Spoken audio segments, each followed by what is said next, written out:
Dem baş bînerin hêja. Em ê di vê bernameyê da li ser peyva herd hard bisekinin. Di Kurdî da gelek wateyên vî peyvê hene. Ji Kurdî, derbasî îngilîzî û hin zimanên Ewropayî bûye. Koka wê ji peyva herd hard tê. Bi demê ra peyvê xwe sivik kiriye. Wekî tê zanîn, me di bernameya borî da behsa vê yekê kiribû. Em pêşniyariyê temaşevanên xwe dikin ku li vê bernameya me binêrin. Peyva hûr de jî bi demê ra tîpa heyê ketiye û ûrma ye. Wedît em niha ûrê ra rûbirûne. Lê neqediya. Ji kerema xwe baldar bin û guhdar bikin. Wekî tê zanîn, dema Kurdî xwe sivik dike, tîpên he û re dikevin. Me di vê bernameyê da mînakên vê yekê dabûn. Di peyvên herd û hard de jî heman rêbaz pêk hatiye. Tîpa he ketiye û wekî erd hatiye bikaranîn.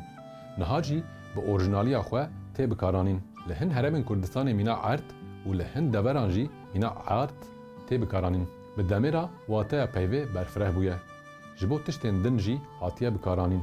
Lê tişta girîng ew e ku hezar salin wateya xwe ya orijinalî hiç wenda nekiriye. Heta di hin zaravayên Kurdî da hêj bi wateya xwe ya roja ewil ango wekî herd tê bikaranîn. Ji ber ku genim tê herandin û mîna axê hûr dibe, ew şibandina axê û jêra ar an jî ard gotine. Îro di tevahiya zaravayên Kurdî da ji bo xureka pê nan tê çêkirin, ar an jî ard tê gotin. Bi heman awayî ji vê pêvajoya re jî herdandin gotine.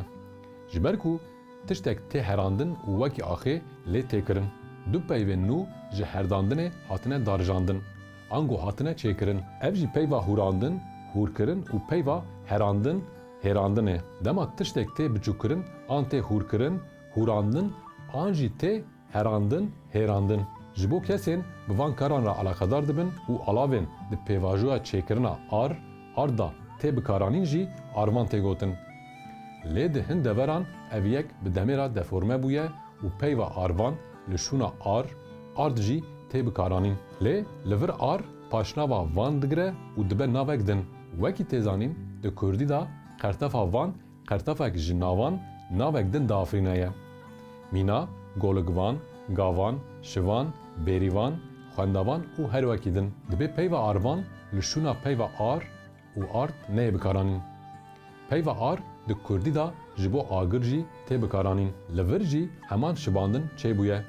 Ji ber ku agir ji wezîfeya helandin û hêrandinê madeyan dibîne. Çawa haşê genim arê, ardê hêrandî li dû xwe dihêle, agir jî xweliyek hûr li dû xwe dihêle. Wekî tê zanîn, hêj li gelek deverên Kurdistanê, bi taybetî li rojavayê welatê me, ji bo axê xwelî tê gotin. Peyva herî jî çavkaniya xwe ji heman cihê digire. Wateya peyva herî hariya esasî hatiye şilkirine.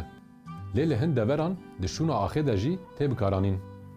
Ji ber ku hemû ji heman kokê hatine, wateya wan jî gelek nêzîkî hevin. Bes li gel vê yekê jî her peyvek ji bo armanc û wateyek cuda heye. Divê ferqa vê yekê jî bê zanîn û li gorî wê bên bikaranîn. Şibandin ji bo rojê jî hatiye kirin. Wekî tê zanîn, roj qeşa û berfê dihelîne. Ango bi awayekî ji rewşa heyî hûrtir dike û vedigерîne avê.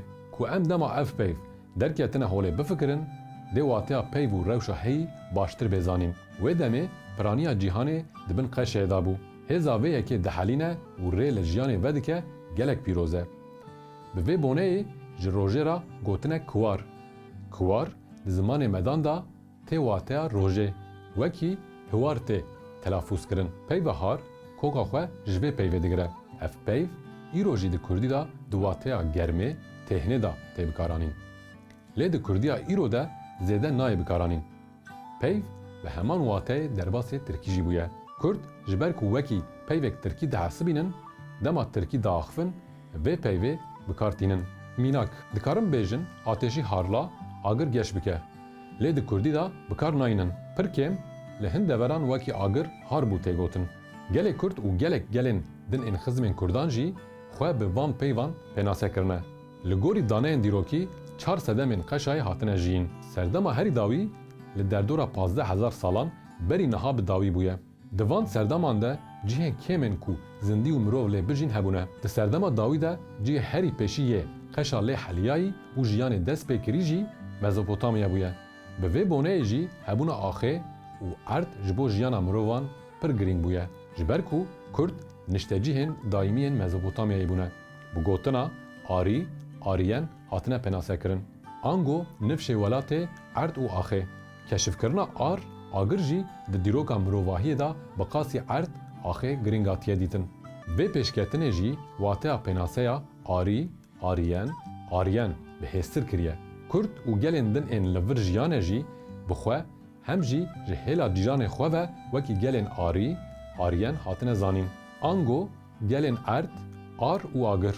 Peyva arî di wateya tiştên an jî kes, gelên pak, xwerû, bi esil, xirab nebûyî û wekî xwe mayî da tê bikaranîn. Ev pênase jî tên wateya hêz, qewîbûn, saxlemî û başiyê. Sedema derketina vê rewşê jî ew e ku mirovahî li hemberî şert û mercên dijwarên xwezayê gelek caran bi tinebûnê ra rûbrû mane. Di encama şert û mercên xwezayî yên Mezopotamyayê da mirovahî li vir karibiye li ser piyan bimîne û ji tunebûnê xilas bibe. Ji ber vê gelên Mezopotamyayê û yên ji Mezopotamyayê çûne re di wateya kesên gelên bihêz, qewî, saxlem, bi esîl, xirab nebûyî û baş da peyva arî hatî bikaranîn. Ji ber van taybetiyan niha jî gelek nete û dewlet bê navber behsa arîbûna xwe dikin. Gelê Kurd bi hezaran salin xwe di peyvên ar, arî, ariyen pênase dikin û welatê xwe mîna welatê arî, ariyen, ar, agir û rojê vedibêjin. Ev peyv tev ji heman kokê û kokên nêzîkê hev tên. Peyva erd derbasî piraniya zimanên Hind-Ewropayî jî bûye.